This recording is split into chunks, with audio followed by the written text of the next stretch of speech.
Good morning, everyone. Welcome. My name is Autumn Young, and I am the Deputy Assessor for the County of Santa Clara.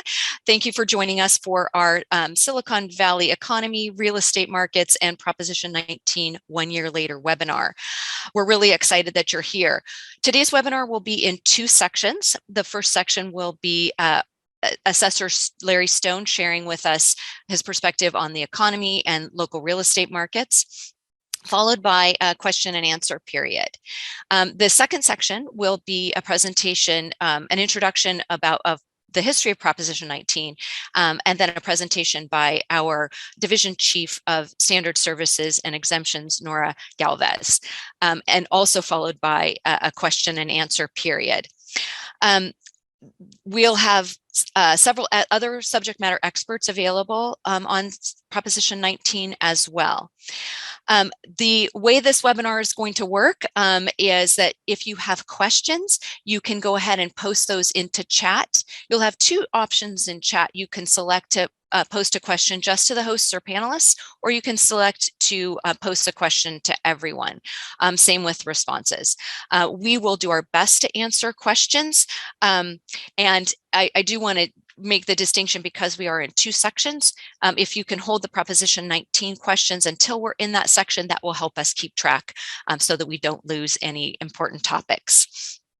I do want to make this disclaimer available. The assessor's office is actually prohibited from giving legal advice. So the information presented today is intended to provide a general summary of Proposition 19. If there's a conflict between the information provided here and the proposition, or any legal authorities implementing or interpreting the proposition, the text of the proposition and the other implementing or interpretive authorities will prevail. Really important information. We do our best to provide you with a summary and an overview, but we cannot give you legal advice. We'll also be sharing links and other resources in the chat, and we'll be sending all of this information out to registered attendees and sharing them on social media after the webinar. So it is with that I would like to now introduce our wonderful Santa Clara County Assessor Larry Stone to provide his perspective on the Silicon Valley economy and real estate markets. Thank you. Well, good morning. COVID-19 has inserted a level of uncertainty in the global economy that has made normal economic analysis extremely difficult. Silicon Valley is a global magnet for high-risk venture capital. So when times are good, they're very, very good. But when things turn down, the descent can be dramatic. It's like when Warren Buffett said, "It's only when the tide goes out that you learn who is swimming naked." COVID-19 has been a monumental health and humanitarian crisis of global significance. The economic recovery has been highly globalized. COVID painfully impacted the most vulnerable American households, creating serious economic dislocation. Silicon Valley has the highest level of income and wealth inequality in the United States, which increased dramatically during COVID.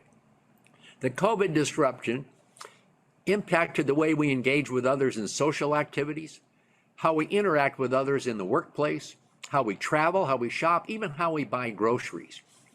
Business investment, retail sales, home construction, exports, consumer and government spending all reached record levels of decline in 2020. The federal government, and to a lesser extent the state, reacted to this crisis quickly by providing a huge financial stimulus to boost the economy. $2.5 trillion in direct payments and $1 trillion in tax relief. Well, in my opinion, the federal stimulus was excessive and completely undisciplined. The purpose of a stimulus is to put money in the hands of people, expecting the people will spend that money, therefore boosting the economy. Well, during COVID, people could not spend the money that they received because everything was shut down. So people saved their stimulus and in some cases their unemployment checks. The result? A significant increase in savings, not spending, which defeats the purpose of the stimulus payments to begin with. During COVID, Americans were stockpiling savings, which reached a 30-year high. Consumer loans and credit card balances reached their lowest level in years. Well, suddenly, in 2021, household debt recorded the biggest annual increase since 2007, so a complete turnaround. Americans have been spending at record levels. Consumer spending is the primary driver of the U.S. economy, accounting for 70% of all economic activity. Consumer prices jumped 7.5% in January compared to a year earlier, the fastest pace in 40 years. Robust consumer spending, combined with widespread product and worker shortages, has created the highest inflation since the 1980s. The consequence, well, suddenly in February, the Consumer Confidence Index dropped to its lowest level since 2011. Supply chain disruptions, rapid consumer demand and spending, and historic housing costs fueled this burst in inflation. The U.S. economy has run headfirst into a perfect storm of high demand and low supply. Inflation is eroding the strong gains in wages and salaries which have flowed to American workers in the last quarter of 2021. Everything from food and fuel to rent and automobiles, both new and used, all cost more than a year ago. Inflation is the enemy of the middle class. The inflation rate exceeded the mortgage rate for the first time since 1980. There are two types of inflation. First, the cost of materials and products. The second is more intractable, labor inflation. With inflation at its highest point in 3 decades, the Fed announced plans for 3 interest rate hikes this year, starting this month. The supply chain disruption is the most serious problem facing the American economy right now. Our ports are hopelessly clogged. It takes 9 days for a ship anchored in Long Beach or LA harbors to unload and increase. That's just up from 2 days in 2019. The shortage of silicon chips required for nearly every product, including automobiles, is most serious. It may be 2 years before that problem is solved. Companies are passing higher costs to consumers, stemming from supply chain bottlenecks and higher wages. Grant Thornton's chief economist Diane Schwank said, and I quote, "High prices are the ultimate corrector of high prices." In other words, when stuff costs too much, consumers and businesses pull back, which could have economic consequences. All this economic chaos and uncertainty has resulted in a labor shortage, particularly a sudden labor shortage of service workers. U.S. services employs a majority of Americans. But is there really a labor shortage? Is there a job problem or a worker problem? Some economists believe that it's not a labor shortage, just companies not willing to increase wages sufficiently to induce workers to work for them. The number of job openings have topped 10 million for 5 consecutive months, 11.4 million last month. There are 1.7 jobs openings for every unemployed worker. At the same time, there are 6.7 million Americans unemployed, which reflects the historic level of turmoil that exists in the job market today. Despite the fact that the U.S. economy is recovering rapidly and 12 million jobs lost to COVID have been recovered, there are still 5 million fewer jobs today than there were in February 2020. Silicon Valley has gained back almost all the jobs lost from the pandemic. California's job count stands at 96% of pre-pandemic levels. The Bay Area job growth has continued to surge, outpacing U.S. gains, causing the Silicon Valley unemployment rate to fall dramatically from 6.6% to just 2.9% at the end of last year. "We have recovered," declared Russ Hancock, CEO of joint venture Silicon Valley. California's unemployment rate was 6.5% at the end of January, and I think it's around 4.5% now. Tech jobs are now 5% above pre-COVID levels. It's a kind of tale of two economies, really. Americans are quitting jobs at a record pace. In the month of December alone, 4.3 million U.S. workers quit their jobs, the highest on record. It's referred to as the Great Resignation. You know that song, "You Can Take This Job and Shove It," comes to mind. Actually, It's really the great reshuffle. COVID gave so many people time to rethink their lives and careers, and many have decided to ditch previous jobs in industries like restaurants and hospitality for high pay and benefits in areas like transportation and warehousing, providing more consistent work schedules. Workers discovered that they can leverage a chaotic labor market to their advantage, a rare opportunity to demand better pay and working conditions. And finally, retirements, accelerated during COVID. You know, the long-term future of the job market is somewhat clouded, as more baby boomers are leaving the labor force than millennials, those born after 1980, or Gen Zers born after 1996, are entering the labor force. In the long term, this could have serious consequences. Baby boomers grew up in households with 3 to 4 children. Demographers tell us today that millennials are having an average of 1.2 children. Consequently, there won't be sufficient Gen Zers, the children of millennials, to maintain a stable workforce in the future. Increased immigration and robots are the only solution to meet our future workforce demand. Elon Musk says there's going to be a robot labor shortage. Americans, however, have been poisoned by the anti-immigration sentiments and the political rhetoric that comes with it. Long-term, the Bay Area economic challenges remain housing, transportation, and economic competitiveness. Economists like Chris Thornburg of Beacon Economics said well over a year ago that the COVID recession was technically over because it had none of the long-term characteristics of the 2008 Great Recession. Thornburg recently said that there's been no collapse in wealth, just huge inequity in wealth distribution. The Great Recession lasted nearly 8 years. The COVID recession technically lasted only 18 months. CBS News business analyst Jill Schlesinger wrote, and I quote, "Accelerated vaccine distribution, trillions of dollars of federal spending, pent-up demand, and low interest rate equal a roaring U.S. economy. Call it the roaring 20s once again, just a generation later." California is a large and diverse economy, and that diversity is our strength because it creates a broader economic base. Silicon Valley's economy is structured to resist long-term declines in economic activity. Big tech has a special kind of resilience because innovation is the driving force of our success. Economic uncertainty and COVID didn't stop venture capital investments, however.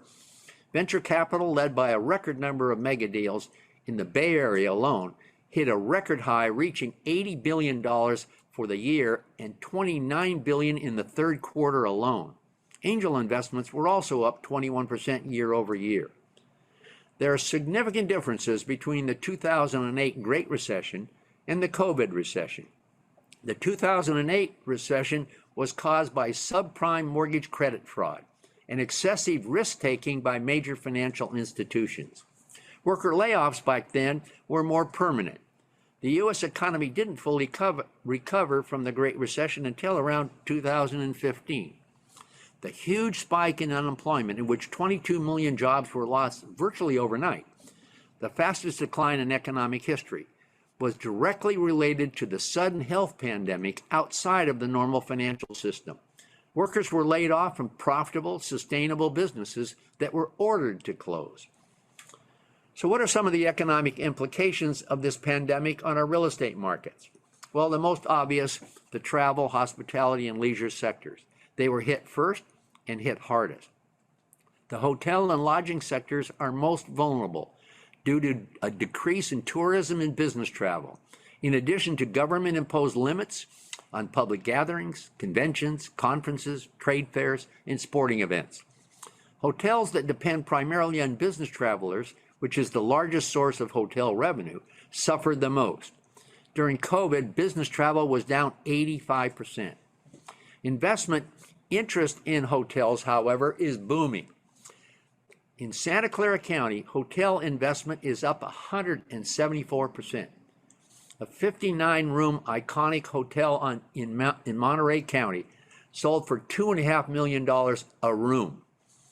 The hotel industry, however, is not expected to fully recover from 2019 levels until around 2024. The airlines and hospitality industries are dependent upon each other.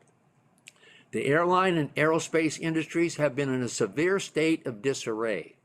The disaster for the travel industry in 2020 was 10 times worse than 9/11. Leisure travel was beginning to increase, and business travel was expected to pick up early this year as the public was gaining confidence in the health and safety of airline travel. Then came the Omicron variant. As businesses, however, become more comfortable with Zoom and webinars, this could have a more permanent impact on business travel and ultimately on lodging. The next sector is retail. The one sector that is increasingly weaker is retail. The downward trend of retail has accelerated rapidly since the COVID-19 crisis. Fear of social contact, plummeting consumer confidence, exacerbated the serious challenges already facing the retail sector, particularly in-store retailers.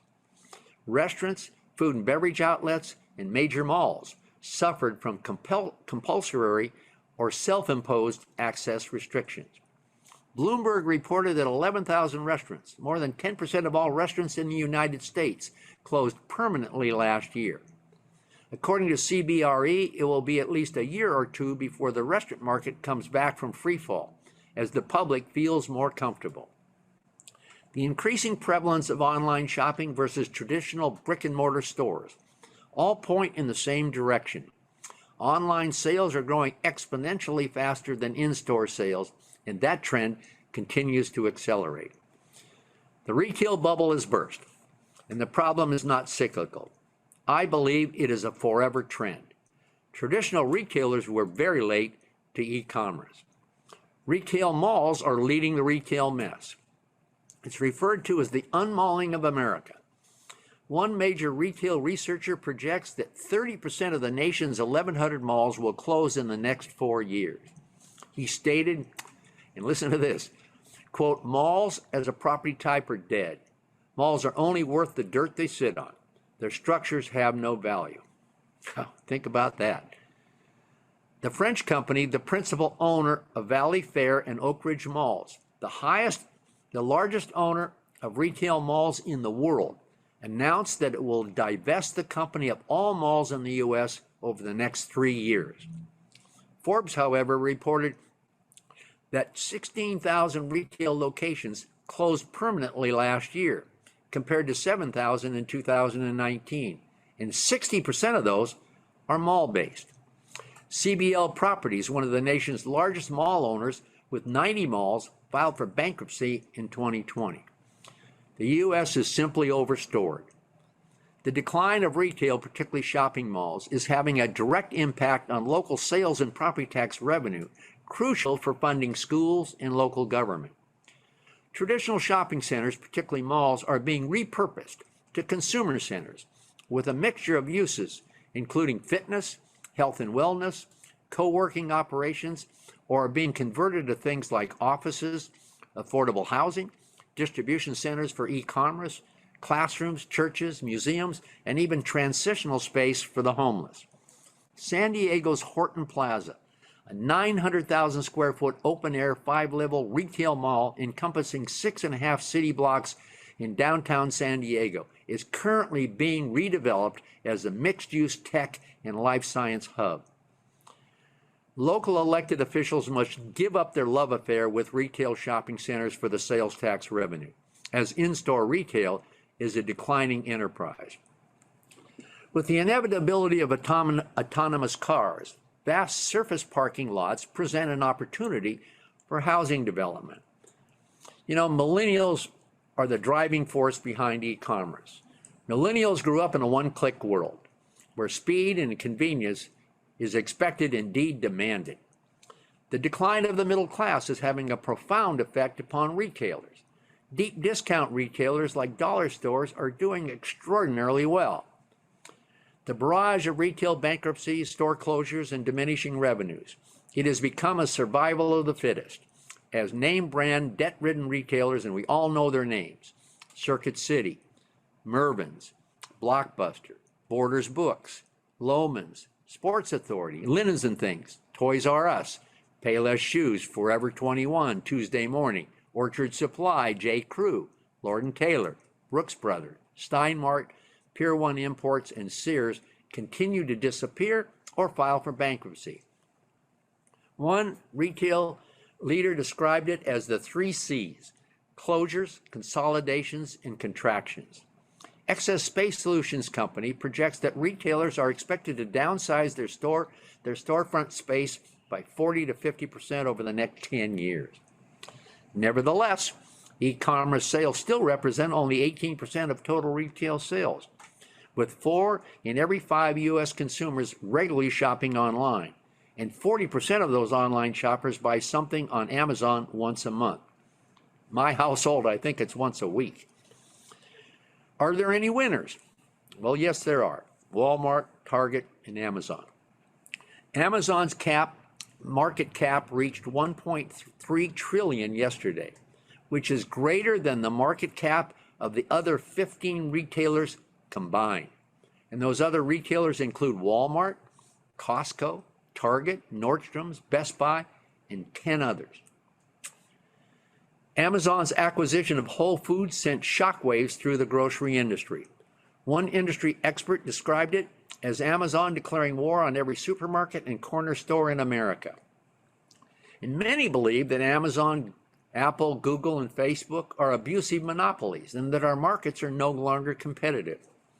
You know, Google has a 92% market share and accounts for 22% of the S&P 500 all by itself. Apple owns 4 of the 5 biggest apps, 79% of the smartphone profits, and became the first $3 trillion company. Facebook has 2 billion subscribers, nearly as many as Christianity has followers. The Federal Trade Commission in 40 states filed suit accusing Facebook of illegally crushing competition by buying up rivals like WhatsApp and Instagram. The U.S. Supreme Court temporarily ruled in favor of Facebook, but that battle is not over. At the same time, we are seeing a transformational turn in the retail industry. It's called clicks to bricks. Established e-commerce retail brands have been opening brick and mortar retail locations, benefiting from their e-commerce brand and success, building a retail presence, but most importantly, improving their distribution footprint.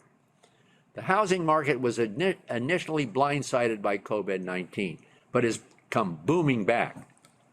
Last year, median home prices increased 23.7% year over year in Santa Clara County to over 1.5 million. Low mortgage interest rates, high savings rates, fewer homes for sale, and pent-up demand for more living space during COVID have driven quick sales and high home prices to record levels, creating fierce bidding wars, sometimes 30% or more over the list prices. The majority of home buyers are waiving concessions, with as-is and all-cash offers prevailing. Home sales in San Jose declined 32% last year. The median time a home was on the market has declined from 23 days in 2019 to just 8 days in the San Jose metropolitan area. Increase in demand for suburban properties is driven by an increase in remote working, as millennial home buyers are leaving urban apartments for ownership in the suburbs.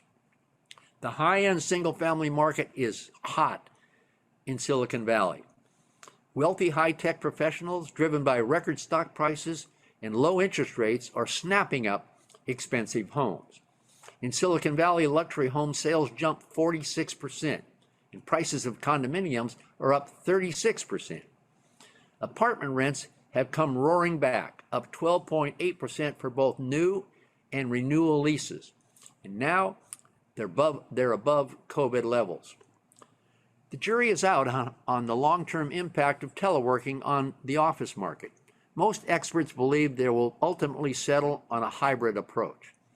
The impact that COVID has had on commercial real estate. This economic disruption triggered a new cycle of loan defaults. Trepp Analytics reported that commercial mortgage default rates and delinquencies reached an all-time high in 2020, with lodging and retail heading the list. Defaults eventually lead to a surge in distressed property sales. COVID has affected the office market in different ways. Initially, office leasing virtually shut down as more employees teleworked from home. But investment in office buildings did not. It just got hotter. Avison and Young reported that there are 115 office properties under construction or in the planning pipeline in Silicon Valley, totaling 51.7 million square feet. Boston Properties, you may have read, resumed work on their 1.1 million square foot Class A office building in which the company shut down when COVID hit. There are 16 million square feet of high-rise office space under construction or in the pipeline in downtown San Jose area. The tech sector seems to be the major player here. Colliers International reports that homegrown tech giants like Apple, Applied Materials, and NetApp have deepened their local footprint. Silicon Valley office rents reached an all-time high in the fourth quarter, according to Colliers. LinkedIn, Tesla, Google, Apple, Amazon, and Facebook completed major leases or property acquisitions in the fourth quarter of last year. CBRE recently declared Silicon Valley the #1 office market for future office development in the United States. Think about that. Our high-tech ecosystem is the reason. The Mercury News reported that investors are, quote, gobbling up existing Bay Area office buildings, a reflection on the long-term strength of the tech sector. The Silicon Valley industrial and warehouse markets are very, very strong. Local industrial and warehouse vacancy is less than 2%. Green Street Real Estate, a firm I respect, expects dramatic growth in industrial property values this year. So who are some of the winners in this pandemic? Well, healthcare, of course. Healthcare, labs and clinics, medical device manufacturers, entertainment like Netflix, tech companies like Facebook, Apple, Google, and Microsoft, teleconferencing like Zoom, and of course, Amazon again.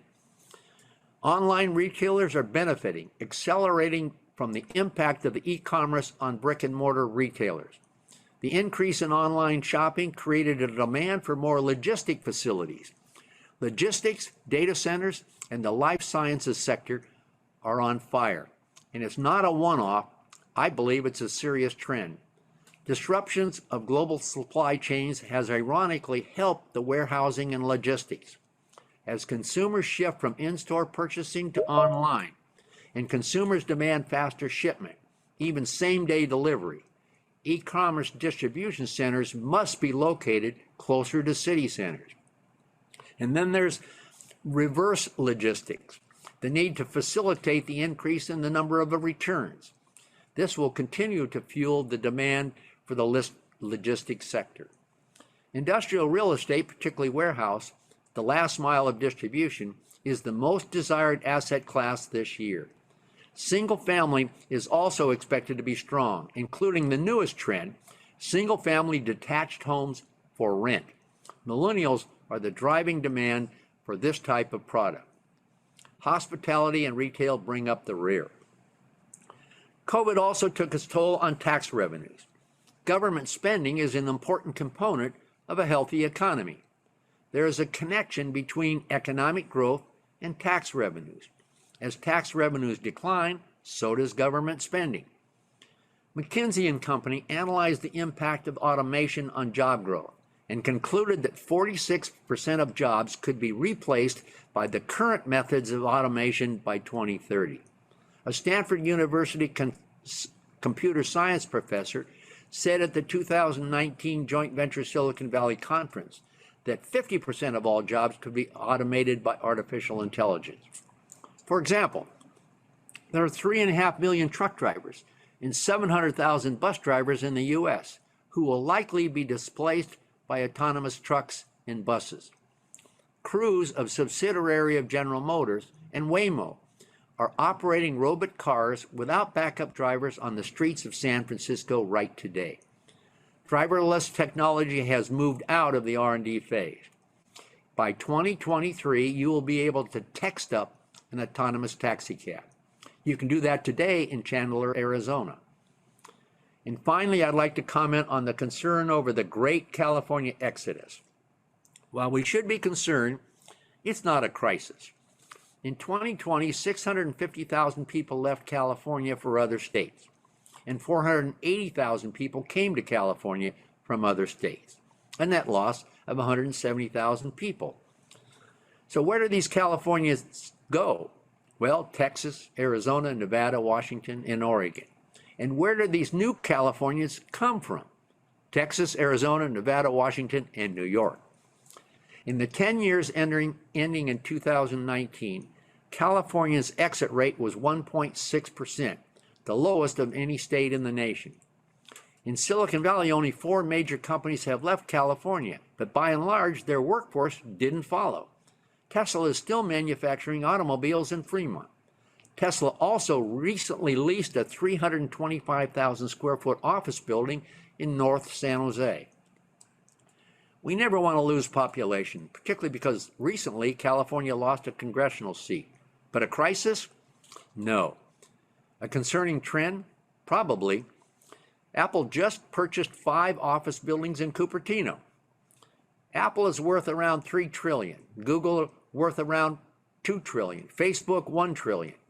80% of all tech R&D occurs right here in Silicon Valley, and that's not going to change anytime soon. So I think the demise of Silicon Valley is grossly exaggerated. Well, these are my observations today, but in this economy, tomorrow could be completely different. Stay tuned.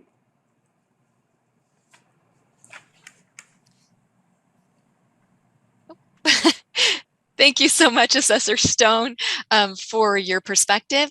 If there are any questions, feel free to put them in the chat. You can either post them to just the hosts and panelists or to everyone if you prefer. And again, if you have Prop 19 questions, which we'll go on to next after this presentation, we'll save those until that presentation.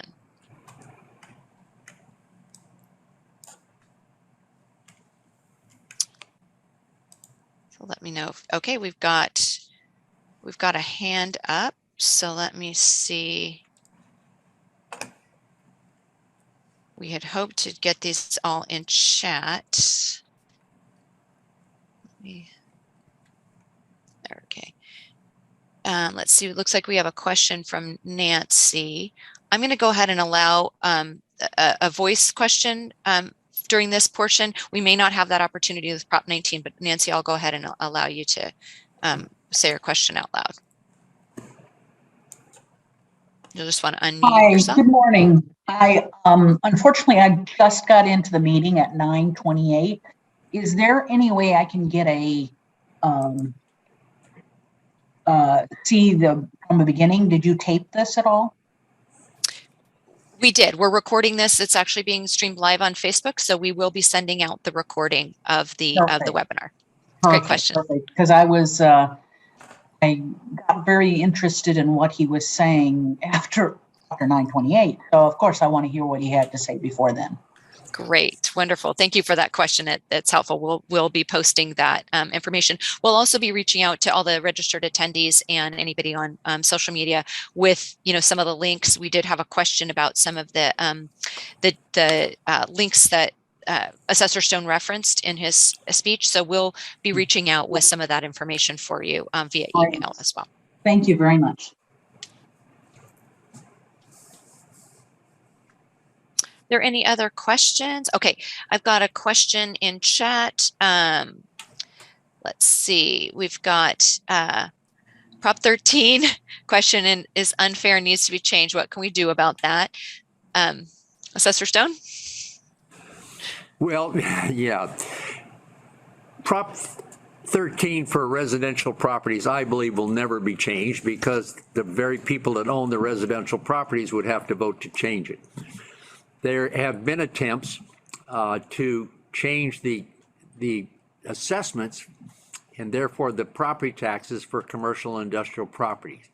There's no question in my mind, at least, that commercial and industrial property owners got a better deal from Proposition 13 than residential property owners. And I say that as somebody that has owned shopping centers and office buildings throughout that time frame.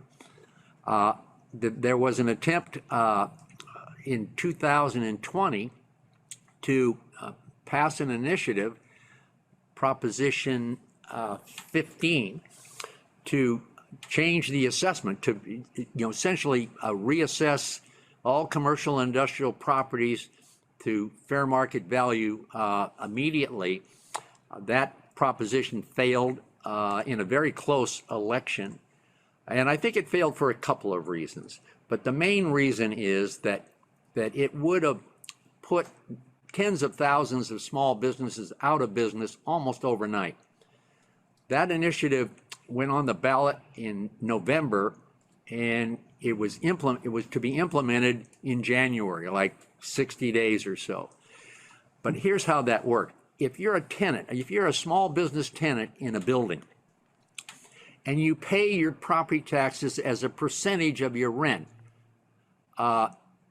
then if the owner of the building that you're leasing, the owner has owned the property for a long period of time, therefore has a very low property tax assessment. That would have increased the assessment on those small businesses 9, 10, 12 times overnight. And right during the middle of COVID, it would have put many of those businesses out of business. I think that's the primary reason that as I said, in a very close vote, the voters voted against Proposition 15. Thank you. We have another question. Any update on how SB 9 and 10 will impact housing? It seems that the local governments don't really have a plan. That's absolutely true. The biggest crisis we have in Silicon Valley and in this state, but primarily in Silicon Valley, is the cost of housing. I like to refer this to Detroit. During the 50s, 60s, and 70s, Detroit was the envy of the world. Everybody wanted an automobile industry. Well, right now, we're all in the middle of the envy of the world called Silicon Valley. Detroit's population has gone from 2 million to about 800,000, and they're clawing their way out of bankruptcy practically every day. We are in the envy of the world, as I said. If we do not solve our housing problem, the expensive cost of housing here, then we could go the way of Detroit very quickly, because things happen faster in Silicon Valley than they do in the Midwest. So housing is a major problem. And local government forever has controlled housing. And while some cities like San Jose, Sunnyvale, Santa Clara, Mountain View, around here are doing their very best to build affordable housing, many of the other cities are not. It's that NIMBY, not in my backyard. So Proposition 9 is essentially the state taking over control over local housing, because the cities are failing to provide enough housing. And when one area of government isn't doing their job, the state takes it over. I've been a mayor and a council member, and I understood, how important local control over housing is. But it's because cities are, and really the public, is opposed to providing housing, affordable housing. Theoretically, they're all for affordable housing, just not near them. And that's a major problem. So Proposition 9, long answer, but Proposition 9 is an effort, I believe successfully, for the state to take control over local housing in the local areas. Thank you. And I think this is a comment more than a question, but Prop 13 has a direct impact on the cost of housing in Silicon Valley, needs to be modified to address the needs of all and impact negatively, especially new buyers. So I don't know if you want to respond. Well, I think that's true.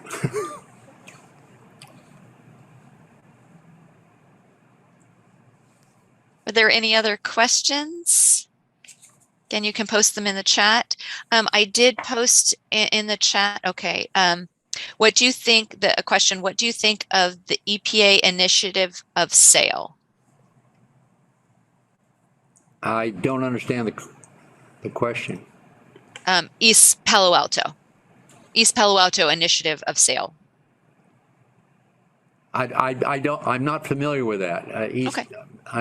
East Palo Alto is in San Mateo County, not here. So I'm sorry. I just do not know what the issue is. Great, thank you.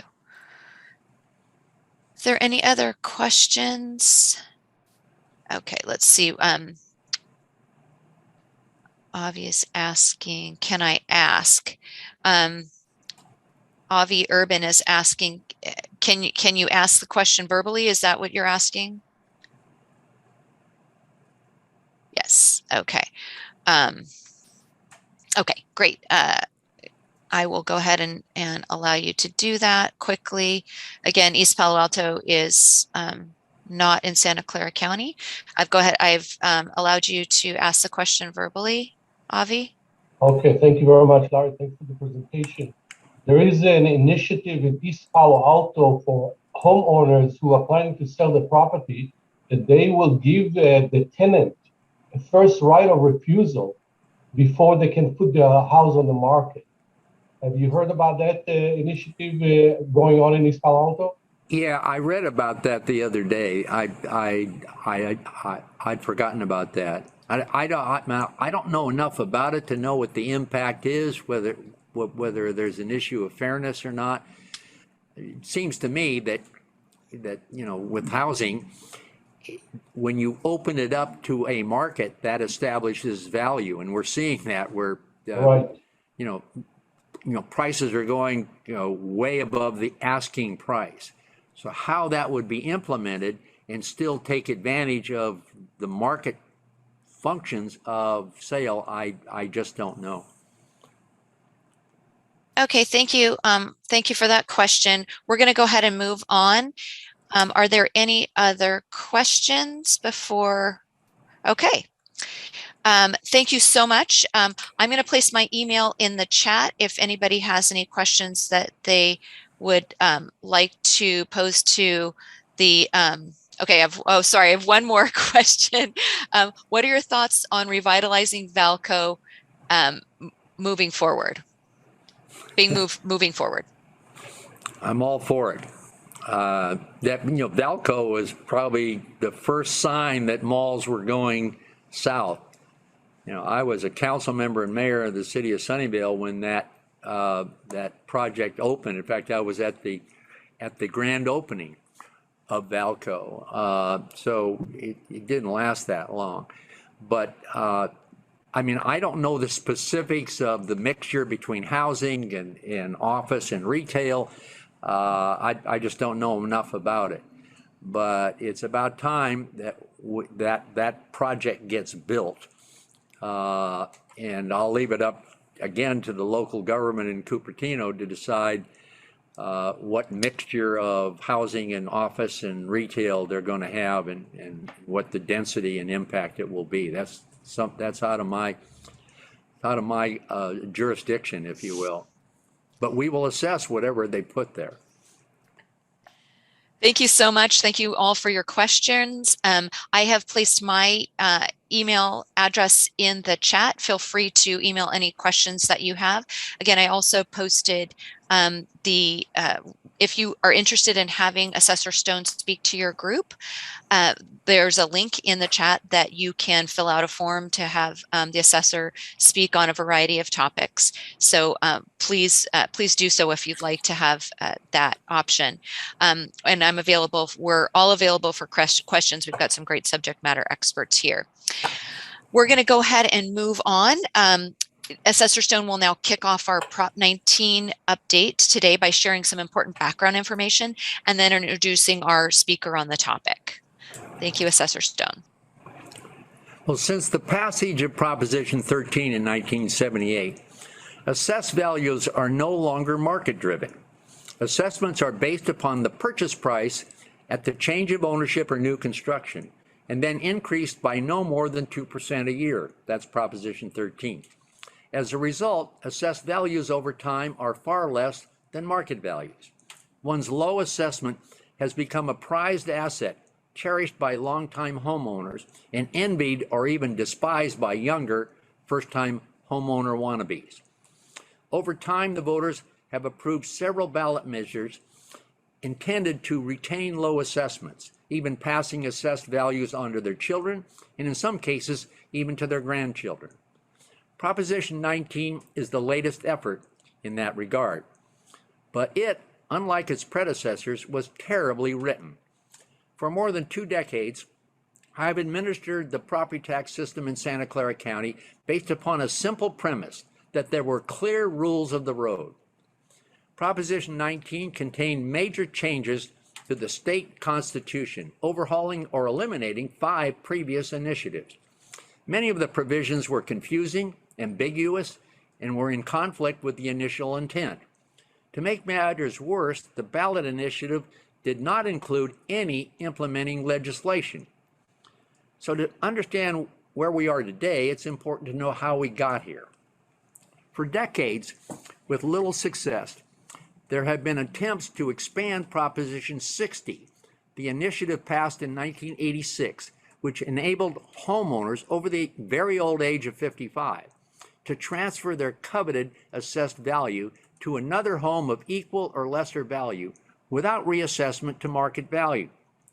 Prop 60 principally was designed for empty nesters wishing to downsize, and it was relatively straightforward.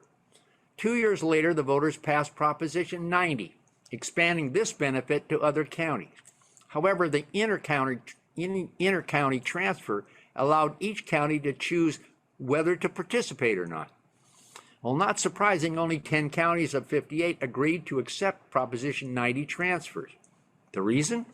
Well, the loss of property tax revenue. Proposition 19 was sponsored by California realtors for the primary purpose that it would create more transactions and therefore more real estate commissions.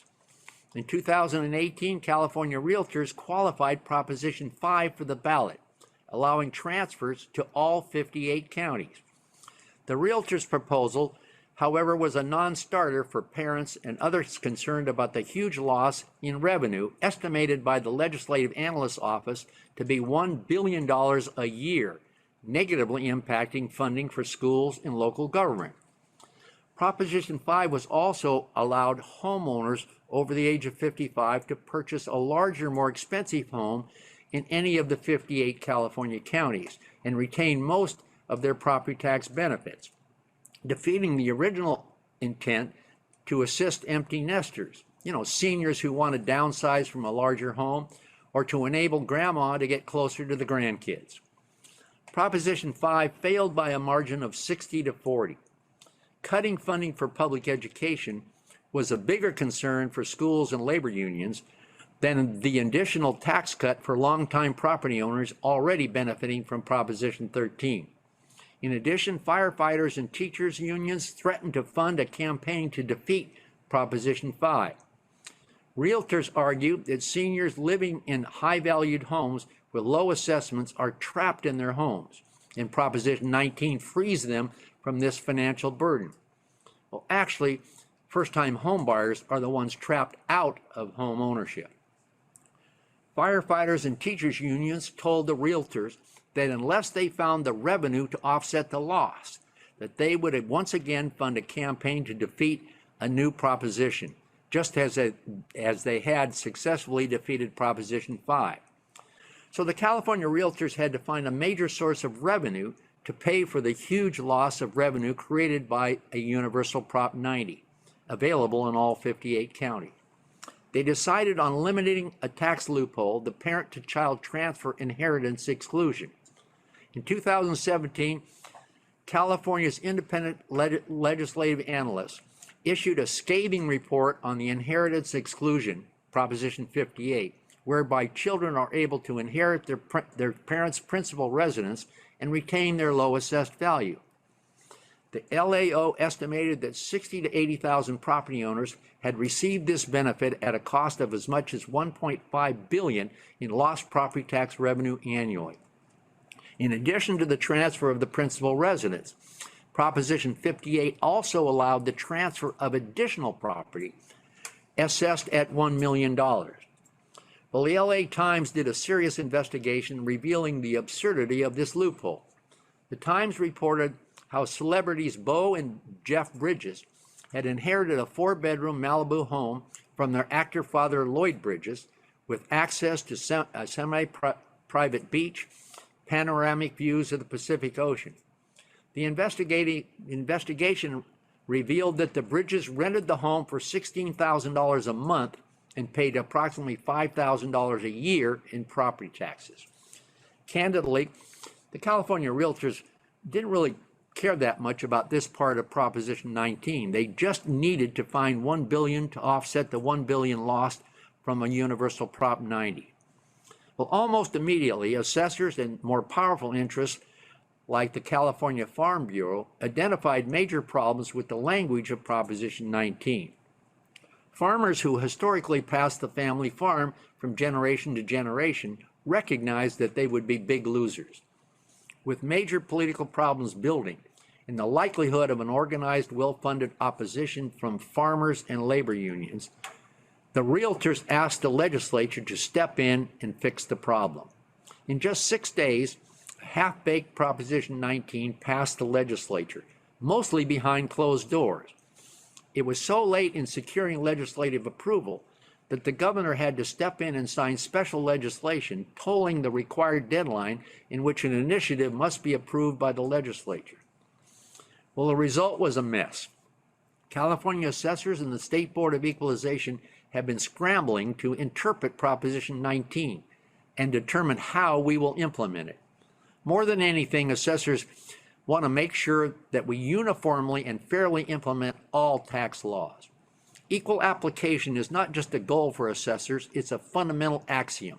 A property should receive the same treatment no matter where it's located. Subject matter experts in the assessors' offices in Los Angeles, San Bernardino, San Luis Obispo, and Santa Clara, together with the State Board of Equalization, have been meeting to clarify and identify problems that must be addressed by the legislature and the BOE. Although not ideal, the legislature did provide the legal authority for assessors and the BOE to act.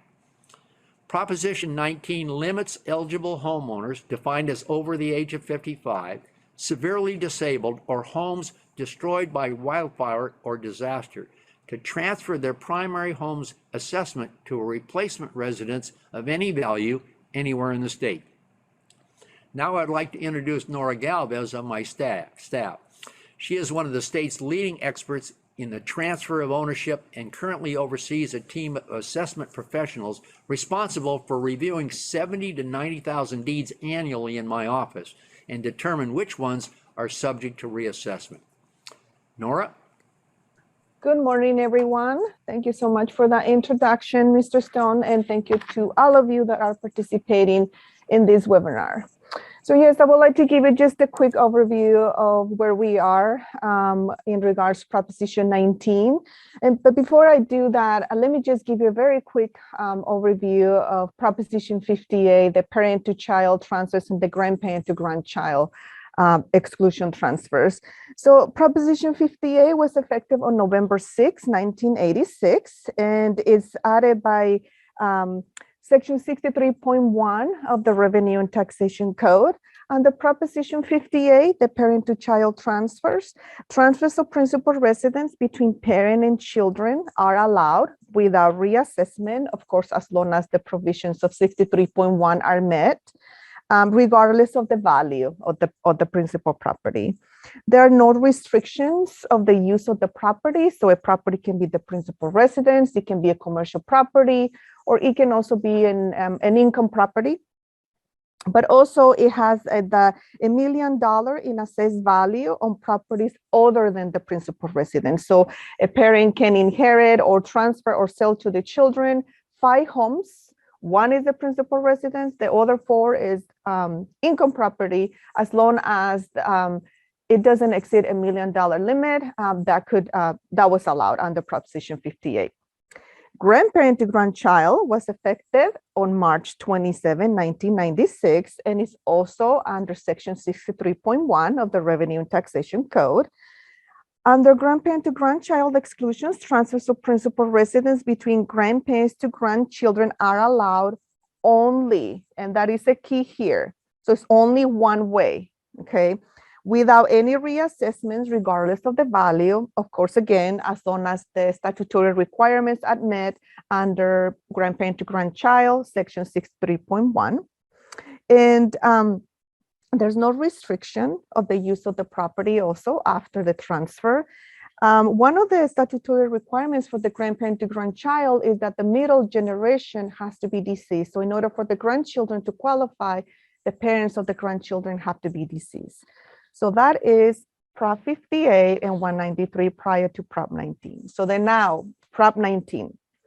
Prop 19, as all of you know, it was approved by California voters on November 3rd, 2020, and it adds section 2.1, 2.2, and 2.3 to Article 13.8 of the California Constitution, and it modifies the parent-to-child exclusions provisions, the base year value transfer provisions, and it also established the California Fire Response Fund and County Revenue Protection Fund.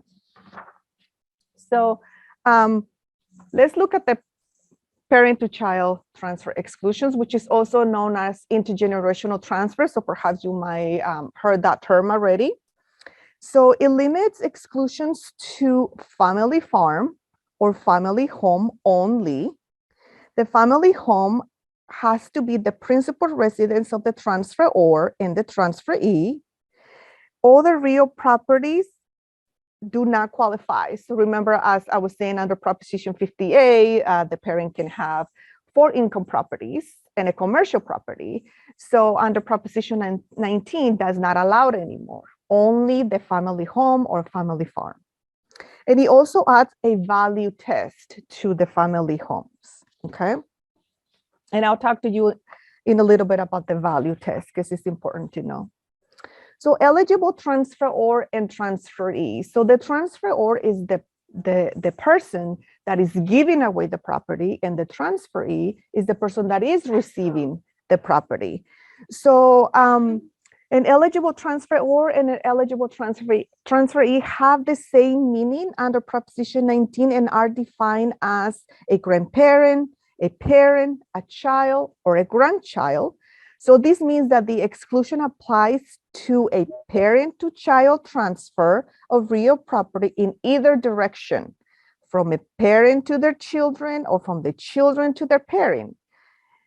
Under certain circumstances, it is also applies for exclusions from grandparent to grandchildren on either direction, or from grandchild to grandparent.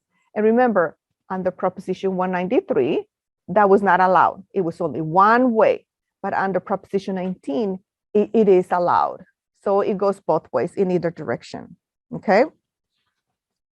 So let's look at the family home. Well, the family home, it must be the principal residence of the eligible transferor, and the eligible transferee must use the property as his or her principal residence within 1 year of the transfer. So again, this is very important because under Proposition 19, it is only the principal residence that is being allowed to qualify for these transfers. And it has to be the principal residence of both the transferor and the transferee. So the principal residence of an eligible transferee must establish the principal residence within that 1 year of the transfer date.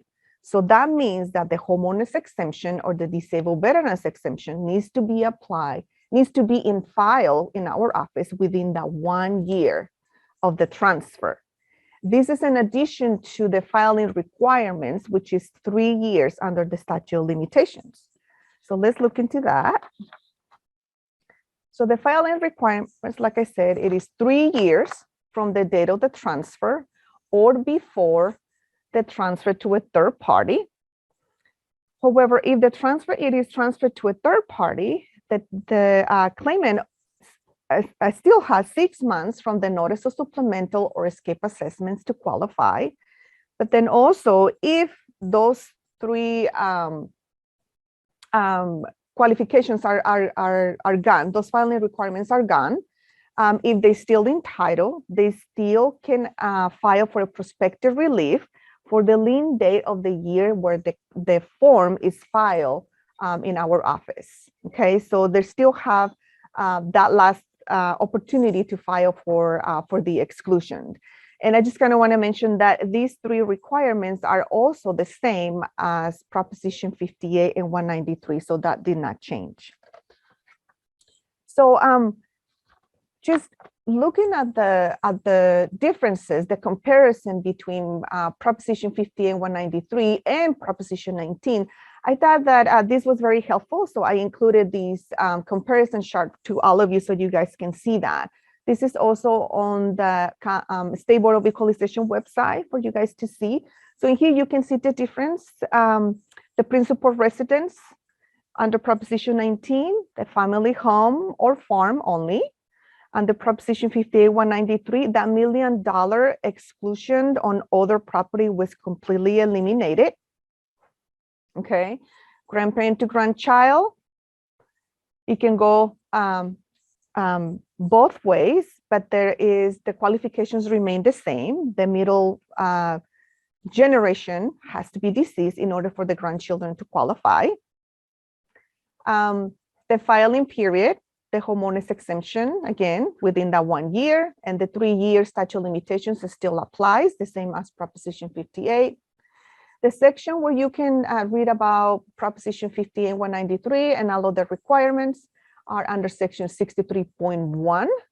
Under Proposition 19, which is a new revenue taxation code for us, is 63.2. And the important dates to remember is that Proposition 19, the intergenerational transfers, is effective transfers on or after February 16, 2021.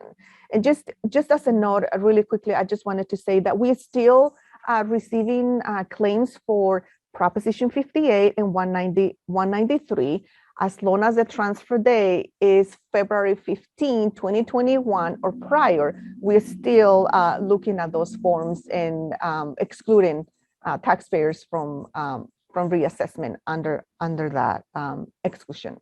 Okay. So the value test, like I mentioned. So this is very different for us as when with the implementation of Proposition 19, the intergenerational transfers. This value test was added, which is we have to calculate the sum of the factor base year value plus the $1 million that is Proposition 19 is giving to a taxpayer. We have to determine whether the assessed value exceeds the sum of the factor base year value plus that $1 million. We have to calculate the difference, and then we have to add that difference to the factor base year value. So it's completely different as to the way that Proposition 58 and 193 works. So let me give you an example of that, okay? So let's just say that there's a death, and that is the transfer date, the date of death. So it did occur on April 3rd, 2021. The parent was paying taxes based on $348,000. So that's the factor base year value. Well, the fair market value, the new base year value of this property is $1.8 million, okay? So let's do the value test here. So we are going to add the factor base year value plus the $1 million in exclusion that Prop 19 is giving. So that is $1.3 million, okay? So then now let's do the comparison. So we're doing the fair market value minus the sum of the factor base year value plus the $1 million. That equals to $679,000. Okay, so now we're gonna see the difference, and we're gonna add it to the current factor base year value. So in this case, the new taxable value, so this child, if this child inherit the property or a grandchild inherit the property, they're going to be taxable. The new taxable value is $800,000 compared to Proposition 58 and 193 that perhaps this child could have retained the $321,000 factor base year value. So that is the difference in between Proposition 58 and Proposition 19. So in this case, like I said, the child, the grandchild is not able to keep fully the factor base year value where the parent or the grandparent was originally had on the property. Okay, so let me give you a second example, which is actually the opposite. So on this scenario, the transfer day is June 2nd, 2021. The factor base year value for this property is $825,000. The new base year value for this property, the fair market value, is 1.5.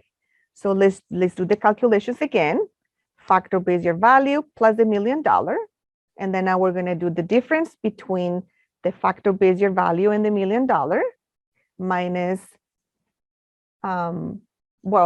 we're going to do the fair market value minus the sum of the factor base year value plus $1 million. And we can see that there is a minus of $325,000 here. So the market value does not exceed the excludable amount. So in this case, the person that inherited this property, because it's a death, is actually going to be able to retain the fair market value, the factor base year value that the parent or the grandparent actually had in the property. So in this case, there will be no changes to the value. They will continue to have exactly the same. Okay, so I hope that was helpful for all of you in regards when we're going to be adding value to the factor base year value and when actually a taxpayer is going to be able to keep the same factor base year value moving forward. Okay, so now let's get into the base year value transfers. Okay, so let me give you just a little bit, few dates for you to remember. I know Mr. Stone went over this briefly. Proposition 60 is effective November 5th, 1986. Proposition 19 on November 9, 1988, and Proposition 10 on June 6, 1990. So let's look at the some of the qualifications. Again, I know you heard this from briefly from Mr. Stone, but the basic eligibility under Proposition 6090 is that it's any person over the age of 55 years or any severely or permanently disabled person who resides in the property and is eligible for the homeowners exemption. So that means that this property is the principal residence of this person, and so they may transfer their value, the assessed value, to another home, subject to the conditions and limitations of Section 69.5, which is the Revenue and Taxation Code, where you can find the eligibility and everything that you need to know about Proposition 60 and 90. So they can transfer the base year value to another property, another replacement property, another dwelling of equal or lesser value that is located within the same county, but also to those other counties where an ordinance allows for this type of transfers, okay, within 2 years of the sale of the home, okay? So let's look at what is the difference on Proposition 19. So under Proposition 19, the base year value transfers, they were enacted on April 1st, 2021. And it's only one of the only one of the transfers can occur on April 1st of 2021. So it can even be the sale or the purchase of the replacement home. It can be either or that happened after April 1st, 2021. Okay.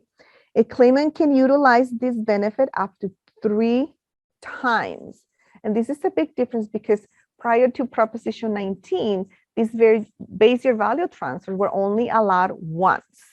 So under Proposition 19, it's allowed 3 times, okay? And any eligible to transfer to all 58 counties in California. As before, like I mentioned, it can be transferred to other counties as long as they had an ordinance on file. And I believe it was 10 counties that had that ordinance before. Something to add here is that I would like to mention that is important is that there's no value limit. As before, there was the purchase of the replacement home for lesser, equal or lesser value. So in here under Proposition 19, there's no value limit. Okay, which again is one of the a big difference here. So so the requirements for the original property and the replacement property is that the claimant, the taxpayer, has to be entitled of this property, the original property, and when they purchase the replacement home, they also have to be the owners on title. And both properties, they had to be used as the principal residence. The original property and the replacement home has to be the principal residence. So homeowner's exemption needs to be filed also, okay? So the filing requirements under Proposition 19 base year value transfers. So it is within 3 years of the replacement property transfer date of the new construction. If a claimant filed after the 3 years, relief is granted at the beginning with the calendar year in which the claim was filed. And under Section 69.5, which is the section that was added, that describes base year value transfers under Proposition 19.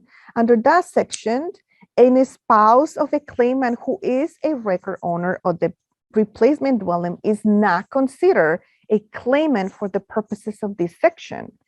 So this means that a spouse or a registered domestic partner may each transfer the base year value 3 times.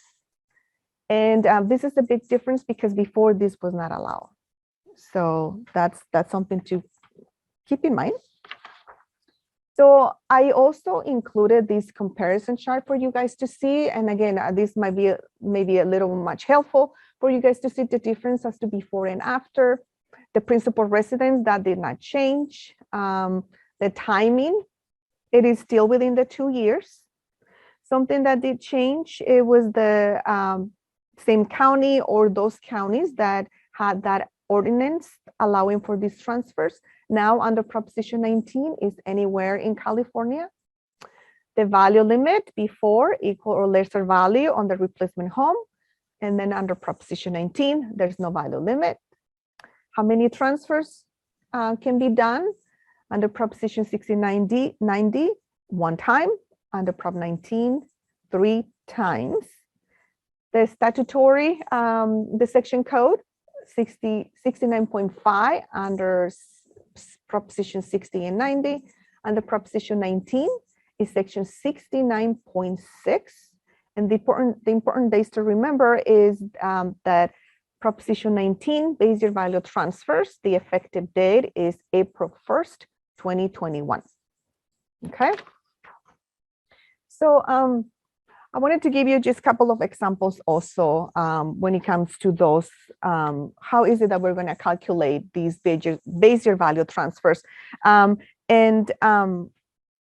The same as the intergenerational transfer on that slide, I also included an online estimator that we have in our website for you guys to, to see, to check it out. You actually can do your own calculations. And like I said, I believe it's going to be on the chat.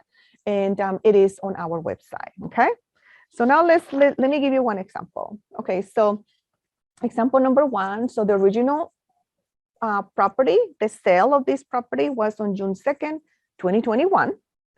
The factor base year value is $825,000.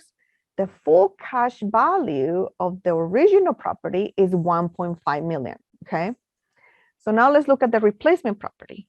So the purchase is on July 2nd, 2021, okay?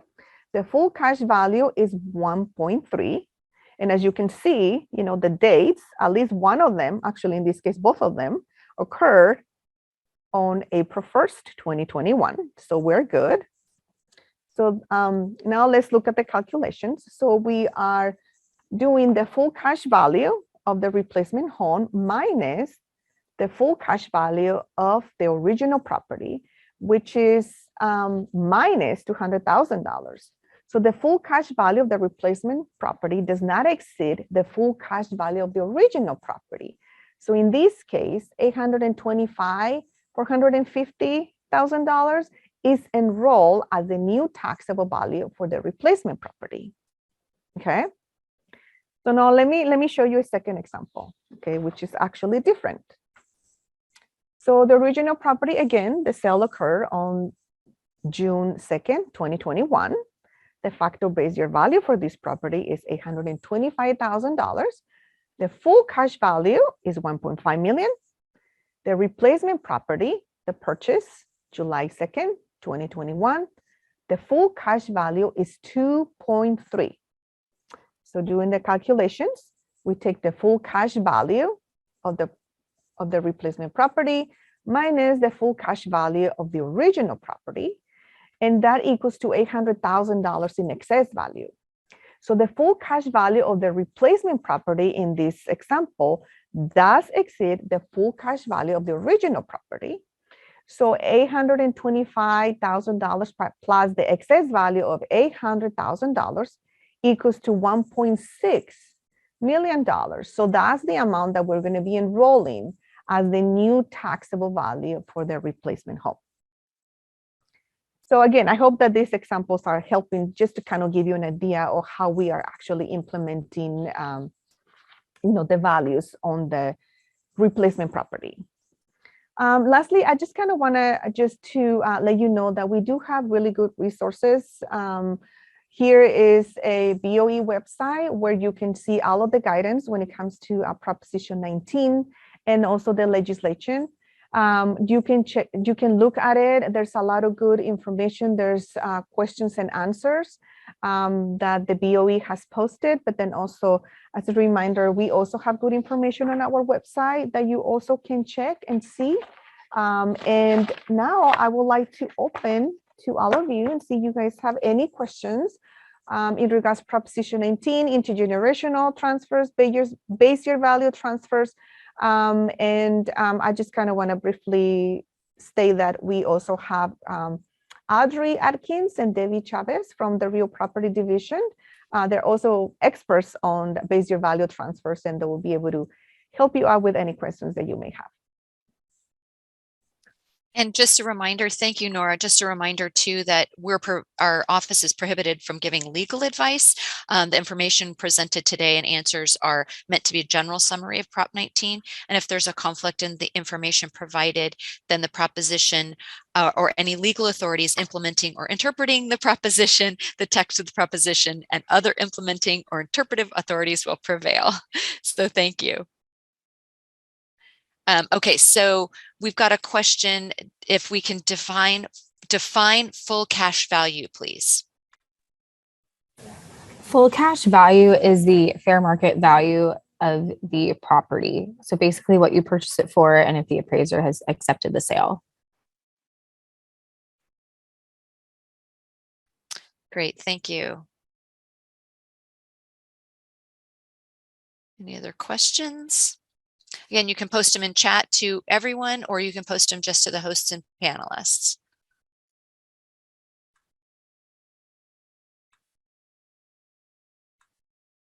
And all of this information we'll be sharing. This presentation is available on our Facebook. We'll also be sending out a link to the video, as well as sending out some resources. We'll send out all the links that we've provided in chat. And then we've got a question from about how does Prop 13 play into Prop 19? Hi, Karen. Prop 19 is a little bit different than Prop 13. So Prop 19 just allows people 55 and older who have a primary residence to transfer that tax base to another primary residence anywhere in California. Prop 13 is just when you own the home, those taxes aren't allowed to go up more than 2% per year. So they are a little bit different to that degree. And so if you do not apply for any of the provisions of Prop 19, then the Prop 13 provisions would apply to your assessment.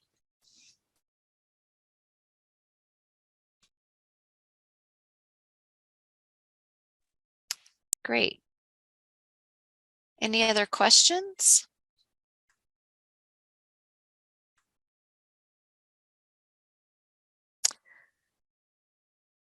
Okay. Okay, so we've got to thank you for that. Okay, for that answer. And again, you're welcome to, I did post our link to our Prop 19 overview. We've got the calculators, that the link is also there. We've got some great information on our website that's helpful.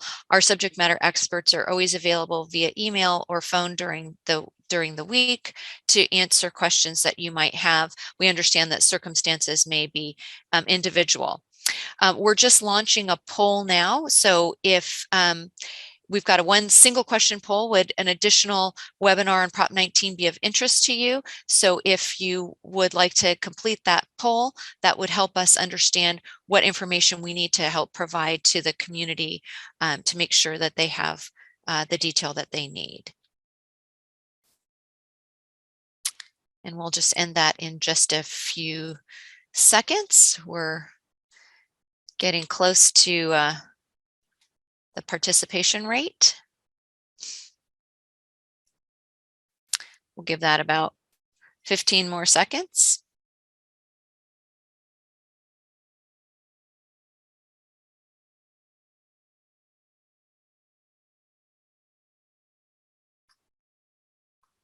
Wonderful. Thank you for those who participated in the poll. I'm going to now hand this, and thank you to our presentation from our team, our Nora Galvez, our division chief for standard services and exemptions. That was a lot of information, and consider our team as a resource to you should you have more questions. And now I will turn it back to Assessor Stone for closing remarks. Thank you. Well, thank you very much for participating. We will try to do more of these webinars on relevant topics that come up. My office stands open to questions and concerns. I would just like to say one thing, that the assessor, in this case, and assessors throughout the state, are interested in only one thing, and that is accurate assessments on the assessment roll. We do not pay attention to the revenue that would be generated. A good example of that is the Great Recession of 2008. My office proactively reduced the assessed value with the collapse of the residential housing market that caused the recession, the Great Recession. We proactively reduced the assessed value on 136,000 properties. Took 27 billion off the assessment roll. The assessment roll was reduced by 27 billion. And we did that without a request on the part of the property owners, because we had to reflect, it was necessary for us to do our job to reflect the collapse of the market. We then, as the market improved, clear from that point in time, 2009, 2010, up till 2015, when the Great Recession essentially was declared over, we restored most of those property values at that time. So we're only interested in putting accurate values on the roll on an annual basis.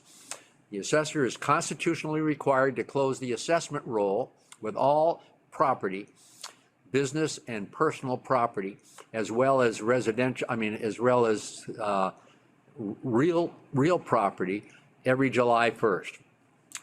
And so everything crescendos up, if you will, in my office from the valuation date, what we call the lien date, but the valuation date of January 1st. So this year, we will close the assessment roll again on July 1st based upon values in place as of January 1st of this year. I want to thank you for joining us today. As she mentioned, there's a lot of resources available, and we hope you will take advantage of them. Thank you, and good morning.